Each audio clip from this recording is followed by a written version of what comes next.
Part 145, Gretchen. Handa na ba kayong muling sumabak sa emosyon ng ating paboritong serye?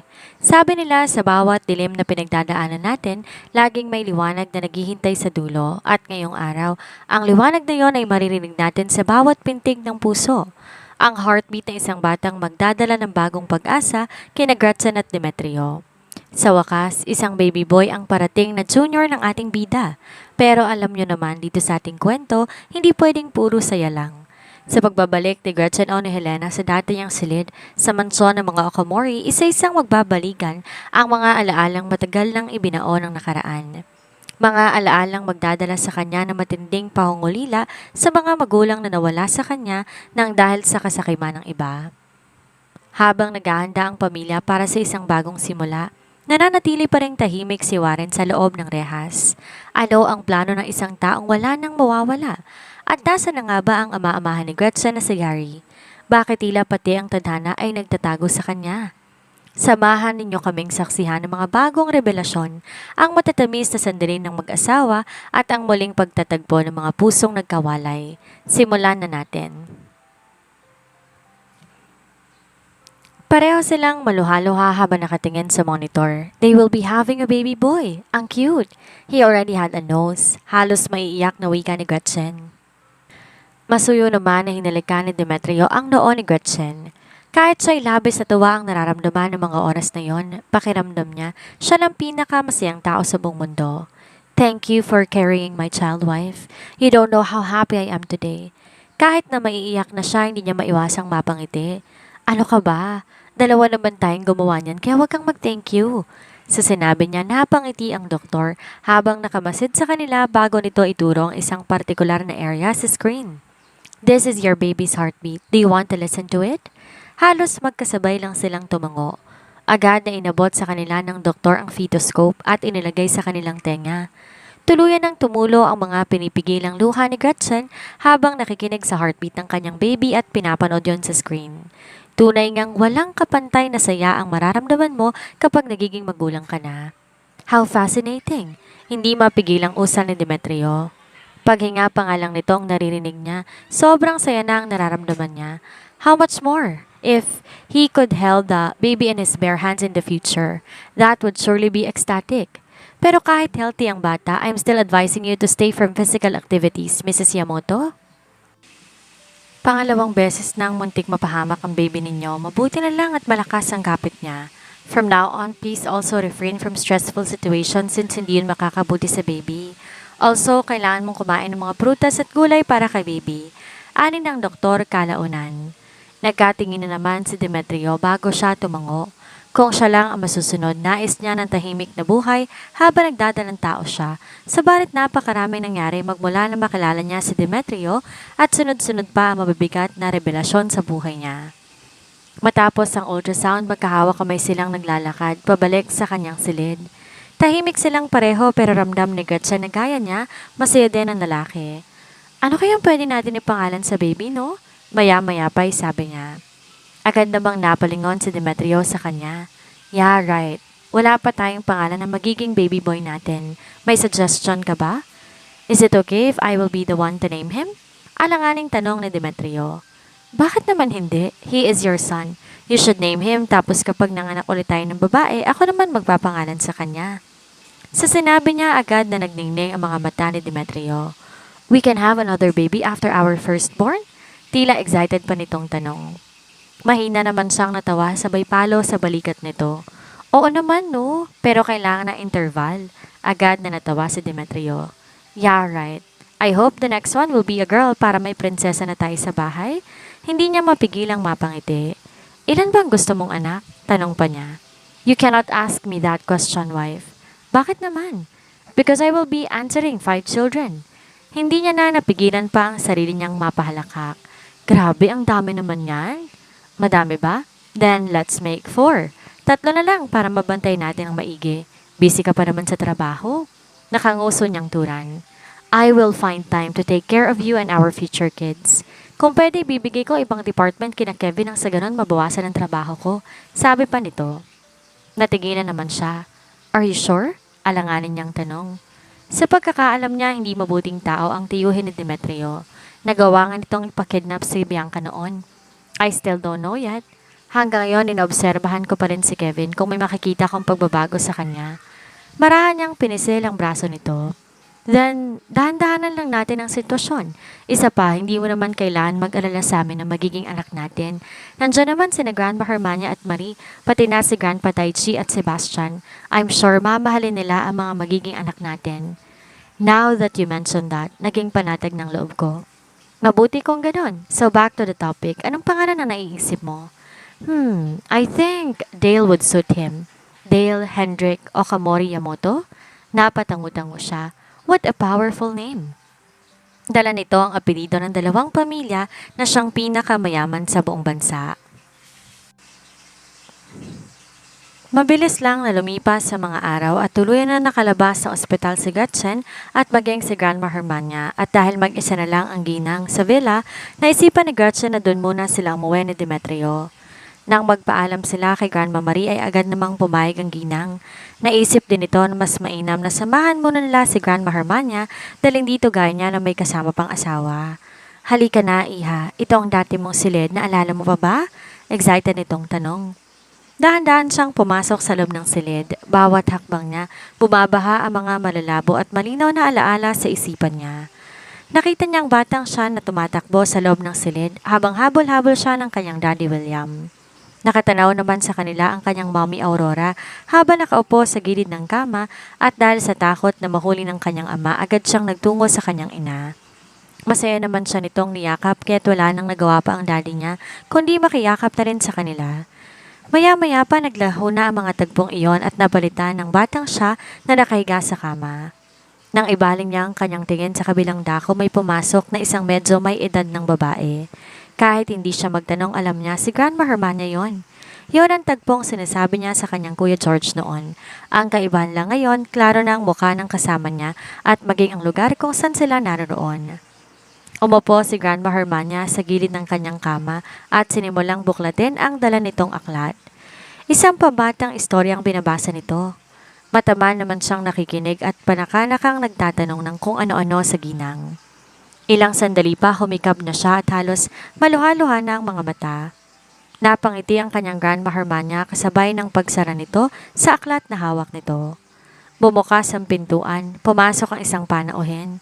Nung una, malabo pa sa kanya ang mukha nito pero habang palapit ng palapit na, napagtanto niyang ang Grandpa Raiden ang naroon. Mas lalo pang napaiyak sa kasalukuyan si Gretchen, lalo na makita niya sa kanyang isipan kung paano siya nito masuyong hinalikan sa noo. Good night, our little princess. Nakangiti nitong turan kasabay ng pag-aayos ito sa kanyang kumot. Inaantok siyang napangiti.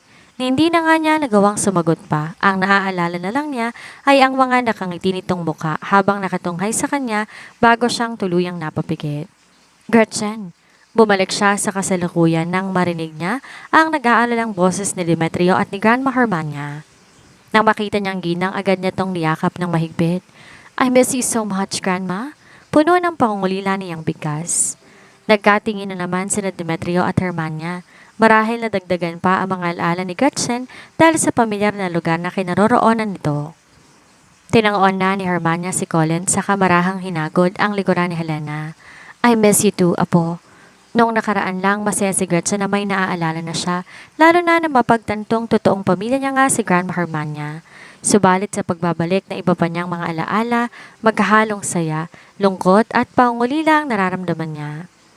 Wala siyang ibang paraan na naiisip para sana ilabas ang nararamdaman niya. Kundi ang umiyak, sobrang mahal pala siya ng pamilyang naiwan niya. Labis-labis din ang panghihinayang niya. Kung sana hindi lang nabulag si Uncle Warren sa kasakiman niya, sana hindi siya nagtiis ng ilang taon, sana buhay pa ang kanyang ama, sana hindi nabaliw ang mommy niya, sana hindi siya nawalay sa totoo niyang pamilya, sana mas nakasama pa niya na matagal ang mga magulang niya, sana at marami pang sana. Tahan na, Apo, baka mapaan ang baby sa tiyan mo dahil sa labis na pag-iyak, malumanay na wika ni Hermania. Naramdaman niya ang unti-unting pagkalma ni Helena kaya napangiti siya. Ayan, ganyan nga. Isipin mo ang baby mo. Alam ko, samot-saring emosyon ang namamayani sa puso mo ngayon. Maging ako, ganun din. Pagpapatuloy niya, habang marahang inaaplos ang buhok nito. Maya-maya pa mahihinang hikbi na lang naririnig nila. Muli namang bumalik sa loob ng silid si Colin na hindi niya namalayang nakalabas na pala kanina. Ngayon may dalatong tubig at inalalayan si Gretchen na makainom. Ilang sandali pa inalalayan ni Demetrio ang kanyang asawa na mapaupo sa kama at pinunasan ng mga luha nito. I'm sorry, mahinang sambit ni Gretchen. Umiling naman si Demetrio na kasalukuyan ang nakaluhod sa harapan niya. Don't be sorry. It's okay to cry, wife. I'm here. We're here. Napatango-tango si Gretchen bago muling nilibot ang tingin sa loob ng dati niyang silid hanggang sa dumako ang kanyang mga mata sa larawan na nasa bedside table. Siya yon, kasama ng mga magulang niya. Masaya ang mukha nilang tatlo at parehong nakangiti. Pwede ko bang bisitahin ang puntod ng Daddy William? Parehong nagkatinginan sina Hermania at Demetrio. Huminga naman ng malalim ang matandang babae bago masuyong pinisil ang kamay ni Helena. I will be glad to bring you there, Iha, pero sa tingin ko, hindi pa tong tamang oras. Malumaning nitong wika. Grandma Hermania is right, wife. Segunda ni Demetrio at napasulya pa sa tiyan ni Gretchen. Naiintindihan naman ni Gretchen ang rason kung bakit ayaw siyang papuntahin ng mga ito sa puntod ng kanyang ama. Subalit kahit anong pagpipigil pa ang gawin ng mga ito, wala siyang planong sumunod. Nais lang naman niyang bisitahin ang kanyang ama. Ilang taon din siyang nawala at hindi naalala ang existence nito. Please, I will be careful for my baby. Just let me visit my father. Pagsasumamo niya. Magkasabay ding napabuntong hininga ang dalawa. Muli, pinunasan ni Demetrio ang mga luha sa pisngi ni Gretchen at tipid ng umiti. Okay, I will set a schedule this week para bisitahin natin ang punto ng daddy mo. Sa ngayon, kailangan mo muna magpahinga. Kagagaling mo lang ng ospital. The doctor told us that you needed rest. Tumango si Gretchen. Inalalayan na to ni Demetrio na makahiga at siguro dahil sa pag-iyak at samot-saring emosyon na naramdaman ng babae kanina, mabilis lang tong nakatulog. Nang masigurong mahimbing na ang tulog ni Gretchen, napagpasya nilang dalawa na lumabas na muna saglit. Colin, wala pa rin bang balita tungkol sa ama-amahan ng apo ko? Puno ng pag-aalalang tanong ni Hermania. Isang malalim na buntong hininga ang pinakawala ni Demetrio. Wala pa rin po, Grandma. Nung makarating siya ng Thailand, bigla na lang siyang nawala. It seems like someone is also backing him up. Dismayado niyang sagot. Isa rin yon sa inaalala niya. Gary suddenly vanished. Baka mamaya bigla na lang tong lumitaw para sakta ng asawa niya. Hindi kaya si Warren din ang kasabot niya, Colin? Nanginginig ang boses sa tanong ni Hermania. Ayaw man niyang pag-isipan na masama si Warren at dadagdag ang kasalanan nito. Di naman niya maiwasan pagkatapos ng mga nangyari. Hindi ko rin po masasabi, Grandma. The authorities are still looking for that angle and they are still investigating thoroughly. Napatango-tango naman ang ginang. Malungkot na napatitig si Demetrio sa matandang babae. In just a piece of miscommunication, her family is ruined. Kailan niyo po bibisitahin si Warren? Sasamahan ko po kayo. Maya-maya pa'y sabi niya. Marahang umiling ang matandang babae. Hindi ko pa alam kung paanong haharapin ang anak ko sa ngayon, Colin. Sinubukan kong maging matatag para sa apo ko. Siya na lang ang natitirang alaala ko mula kay William. Subalit sa kabila ng galit at kalungkutan ko kay Warren, hindi may pagkakaila. Mahal na mahal ko pa rin ang anak ko. Nagpakawala ng isang malalim na buntong hininga si Demetrio. Kung siya man na nasa kalagayan ni Grandma Hermania, ganon din ang mararamdaman niya. Parehong kadugo ni Grandma Hermania ang dalawa, kahit pa man sabihin na nagkasala si Warren. Hinawakan niya ang balikat nito at marahang pinisil. He was not good at comforting people in the first place, but he cannot just look at the old lady. Gretchen and I are also here for you, Grandma. Hindi ka nag-iisa. Malumanay niyang wika. Napatango-tango lamang ito at nagsimula ng umiyak. Using his instincts, niyakap niya matandang babae at marahang hinagod ang likuran nito. Grandma Hermania silently cried in his arms like a lost child. Wala siyang sinabing kahit ano pero di niya nakaligtaan iparamdam sa matandang babae na naroon lang siya sa tabi nito. They are all family after all. Ilang oras ding nanatiling tulog si Gretchen nang magmulat siya ng mga mata, mukha ni Demetrio ang una niyang nasilayan. Nakitunghay ito sa kanya habang nakahiga sa kanyang tabi. Pinapanood mo ko? Paos niyang tanong. Marahan naman tong tumango. Bakit? I'm afraid you will be gone once I will be away from you. Mahina naman siyang natawa. Uncle Warren is already in prison. Kahit na. Pwede pa rin siyang gumawa ng paraan para saktan ka. I just want to be sure. Malungkot siyang napangiti. Oo nga pala, malawak ang koneksyon ng lalaki at malaki pa nga ang tsansa na malulusutan nito ang kaso. Warren Okamori is also a known businessman. Hindi nga to natatakot na banggain ang asawa niya. How is he doing in person? Bigla niyang tanong. My people are watching him. Sa ngayon, wala pa siyang ginagawa. He did not file for bail, nor an appeal which may be even more anxious. He did not even talk to his lawyer. Siya man ay natigilan din. Ano kayang tumatakbo sa isipan nito at nanatiling tahimik kahit ilang araw na nakakaraan magmula nang mahuli ito? Maybe he's plotting something? Wala sa sarili niyang sambit. That is why I won't be leaving your side from now on, wife. Babantayan kita para hindi ka na niya masaktan pa. Sa ilang araw niyang pananatili sa mansyon, ay kung saan siya dating nakatira, mas lalo siyang nakaramdam ng pangungulila sa kanyang mga magulang. Sobrang dami niyang planong gawin pero wala pang ni isa sa mga yon na nagagawa niya dahil na rin nais ni Demetrio at Grandma Hermania na pagpahingahin muna siya. Kasalukuyan siyang nagpipinta sa harapan ng hardin ni Grandma Hermania nang makarinig siya ng mga yabag na papalapit sa gawi niya. Agad siyang lumingon at gano'n na lamang ang tuwang naramdaman niya na makitang ang Kuya George niya ang naroon kasama sa JP at ang kaibigan niyang si Kendra. Gretchen! Matinis ang boses na sigaw ni Kendra at patakbong nagtungo sa kinaupuan niya. Napangiti siya habang niintay itong makalapit. Agad naman siyang niyakap ni Kendra ng mahigpit. Gumanta rin siya ng yakap sa babae. Matagal-tagal na rin magmula nang huli silang magkita. I miss you, Gretchen. Nung nakaraan, nasa ospital ka pa, kating-kati na akong bisitahin ka. Kaya lang sabi ng asawa mo, saka na lang, dahil sobrang daming ganap sa buhay mo. Nagmamaktol nitong wika. Tipid naman siyang ngumiti. Sobrang daming ang nangyari sa buhay niya nitong mga nakarang araw, kaya abala din ang isipan niya. Okay lang. Alam ko naman na hindi mo talaga ako nakakalimutan. Nakangiti niyang turan. Nang bitawan siya ni Kendra, siya namang pagdating ni JP sa harapan niya. I miss you, Tita Gretchen. Malambing nitong wika at agad na siniksik ang sarili sa kanya. Mas lalo pa siyang napangiti at pinatakan to na mag-aanghalik sa ulo. Kamusta ka, JP? Miss na miss ka na rin ni Tita. Okay lang po ako, Tita. Busy po ako sa pagpapractice na magpiano. Lagi po akong tinuturuan ni Tita Kendra dahil busy daw si Tito Demetrio. Bahagya naman na nagulat siya sa impormasyon na iyon.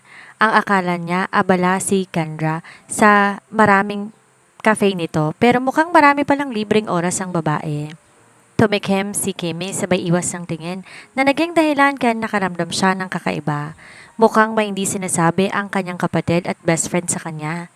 Pasensya ka na ha, hindi kita nabisita kaagad. Gretchen, instruction kasi ni Demetrio, hindi muna kami maglalalabas na JP dahil baka madamay kami sa nangyari sa'yo. Paliwanag ni George.